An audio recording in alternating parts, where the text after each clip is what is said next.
नमस्कार दोस्तों, मेरा नाम है मनीष कुमार सिंह और आपका बहुत बहुत स्वागत करता हूं मैं 4 पीएम महाराष्ट्र में। दोस्तों, महाराष्ट्र में आप कहिए कि जो लोकसभा चुनाव हुए उसके बाद से विराम या आराम कहिए, वो ना ही नेताओं को मिला है, ना ही महाराष्ट्र की मीडिया को मिला है और ना ही जनता को मिला है, क्योंकि जो महाराष्ट्र की राजनीति है वो गर्म है, ठंडा होने का नाम ही नहीं ले रही और ज्यादा गर्म होती जा रही है। जब मैं आपको ये खबर बताऊंगा तो आप भी कहेंगे कि ये तो मामला और गंभीर होता चला जा रहा है। डिप्टी सीएम ने मुझ पर एमवीए नेताओं को फंसाने का दबाव डाला। ये अनिल देशमुख का बड़ा आरोप देवेंद्र फडणवीस पर लगाया गया है। हालांकि देवेंद्र फडणवीस ने इस जो आरोप है उससे इनकार कर दिया है, लेकिन आप देखिए कि महाराष्ट्र के पूर्व गृह मंत्री अनिल देशमुख ने उप मुख्यमंत्री देवेंद्र फडणवीस पर गंभीर आरोप लगाए हैं। देशमुख ने कहा कि 3 साल पहले फडणवीस ने उन पर दबाव बनाया था। वो चाहते थे कि देशमुख महाविकास आघाड़ी यानी एमवीए के नेताओं के खिलाफ झूठे हलफनामे दायर करें। उनका मकसद एमवीए सरकार को गिराना था। एनसीपी जो शरद पवार के वरिष्ठ नेता देशमुख ने कहा कि मुझे ईडी और सीबीआई जांच से मुक्ति दिलवाने का वादा किया गया था। ये ऑफर फडणवीस के एक आदमी ने किया था। मैंने खुद फडणवीस से फोन पर बात की थी। सही समय पर मैं सारी जानकारी सामने लाऊंगा। उन्होंने कहा कि फडणवीस का सहयोगी मुझसे कई बार मिला। उसने हमारे बीच फोन पर बातचीत कराई। एक बार देवेंद्र फडणवीस ने मुझे कहा कि ये वह समीक्षा के लिए दस्तावेज भेज रहे हैं। मुझे बताया गया कि अगर अजित पवार पर आरोप लगाना संभव नहीं है तो मुझे उद्धव ठाकरे और अनिल परब के खिलाफ बोलना चाहिए। देशमुख ने अपने आरोपों को मुंबई के पूर्व पुलिस कमिश्नर परमबीर सिंह से जुड़े विवाद से भी जोड़ा। सिंह ने देशमुख पर 100 करोड़ रुपए की वसूली योजना का आरोप जो है वो लगाया था। अब इसमें देखिए कि अनिल देशमुख के आरोपों पर जो देवेंद्र फडणवीस है अब वो क्या कुछ कह रहे हैं।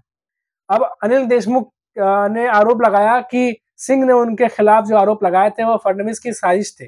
देवेंद्र फडणवीस ने इन आरोपों को खारिज कर दिया है, सिरे से खारिज कर दिया। उन्होंने कहा कि अनिल देशमुख की जो अपनी पार्टी के सदस्य के पास उनके खिलाफ ऑडियो विजुअल सबूत है और फडणवीस ने कहा कि अगर मेरे खिलाफ झूठे आरोप लगाना जारी रहा तो मेरे पास ये सबूत सार्वजनिक करने के अलावा कोई विकल्प नहीं होगा। तो ये बात भी जो है वो देवेंद्र फडणवीस की तरफ से कही गई है। लेकिन ये जो आरोप प्रत्यारोप है, क्योंकि ये मामला जो है वो बड़े नेताओं से जुड़ा हुआ है, उद्धव ठाकरे और शरद पवार और आदित्य ठाकरे से जुड़ा हुआ है।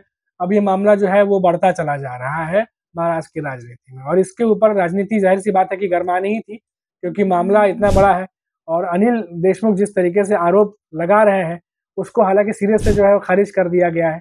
लेकिन जो तमाम मीडिया हेडलाइंस है, जो तमाम अखबार है, उसमें जो है ये पूरे के पूरे जो रिपोर्ट्स हैं वो आई है। अब देखिए कि इन जो आरोप है उसको तो देवेंद्र फडणवीस ने मना कर दिया है, लेकिन ये जो आरोप प्रत्यारोप है यही रुकने वाले जो है वो दिखाई नहीं दे रहा है।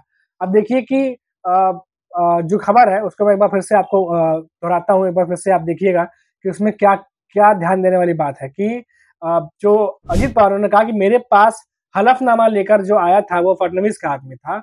अनिल देशमुख ने उप मुख्यमंत्री जो है देवेंद्र फडणवीस उनको लेकर के ये तमाम आरोप लगाए हैं।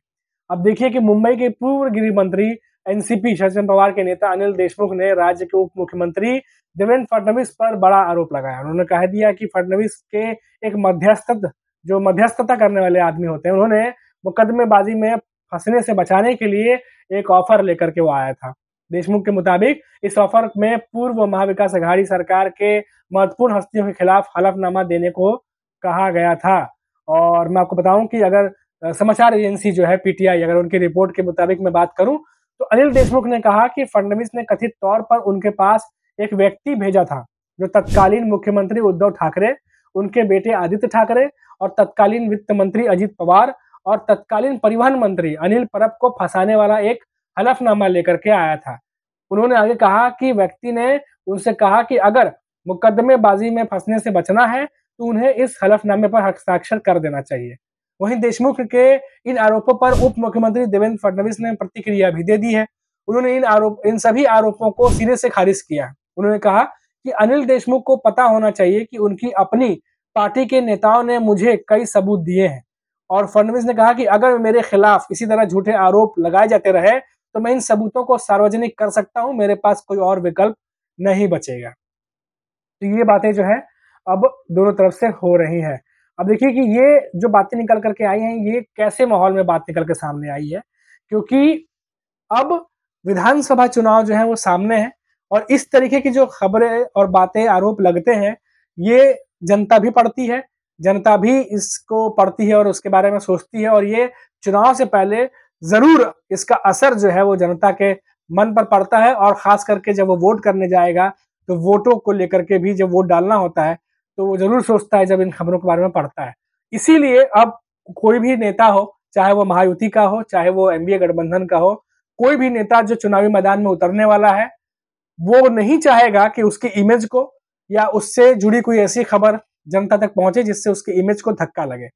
और ऐसी खबरें जो है वो इमेज को बहुत ज्यादा नुकसान पहुंचाती है। अब देखिए कि आरोप प्रत्यारोप तो चलते रहेंगे। अब ये आरोप जो लगाए गए हैं इस पे जवाब भी आएगा। अब इनके सहयोगी दल के नेता इस पे बयान भी देंगे। न सिर्फ मायावती के नेताओं की तरफ से बयान आएगा बल्कि पूछे जाने पर एनडीए के नेता भी इस पर बहुत सारे बयान देंगे। लेकिन इन सब बयान के बीच जो ध्यान देने वाली बात है वो ये है कि आपको मैंने बताया था कि कुछ दिनों पहले ही जो शरद पवार हैं उन्होंने एक किताब लॉन्च की थी और वो किताब था काली करतूतों के बारे में, मायावती के जो काले करतूत है उनके बारे में बताना, जो उनकी तरफ से कहा गया था। और जयंत पाटिल भी वहां पे मौजूद थे और माना जा रहा था कि इस किताब को लॉन्च करने के साथ ही जो चुनावी बिगुल है वो शरद पवार की तरफ से फूंक दिया गया, क्योंकि एक नए तरीके से उन्होंने महायुति सरकार पर जो है वो हमला बोला था, बुक लॉन्च करके, किताब लॉन्च करके। अब उसके बाद देखिए फिर ये मामला सामने आया है। इसके पहले भी कई सारे मामले सामने आते रहे हैं। खास करके महायुति में अगर बात करें तो अजीत पवार जो है वो ज्यादा निशाने पर हैं। लेकिन अब धीरे धीरे देखिए देवेंद्र फडणवीस में भी अभी बातें आ रही हैं और ये मामला गर्माते चले जा रहा है। तो जाहिर सी बात है कि जो आने वाले विधानसभा चुनाव है उसको देखते हुए कोई भी नेता ये नहीं चाहेगा कि कुछ इस तरीके के आरोप, गंभीर आरोप उन पर लगे या कोई और लगाए। या लगते हैं तो उसको डिफेंड जल्द से जल्द किया जाए ताकि उससे कुछ डैमेज ना हो चुनाव में जब वोट करने आम आदमी, जनता, जो जनार्दन है वो उतरे। तो कुल मिलाकर ये जो महाराष्ट्र की राजनीति गरमाई हुई है ये मैंने आपको वीडियो में बता दिया है। अब खुद आप अंदाजा लगा सकते हैं कि महाराष्ट्र में इन दोनों क्या चल रहा है और ये जो आरोप प्रत्यारोप है अब ये किस तरफ जाएंगे। खैर अगर कोई भी अपडेट आती है तो मैं उसके बारे में आपको अपडेट जरूर करूंगा। और आप पेज पर आ गए हैं तो 4 PM महाराष्ट्र देखते रहिए।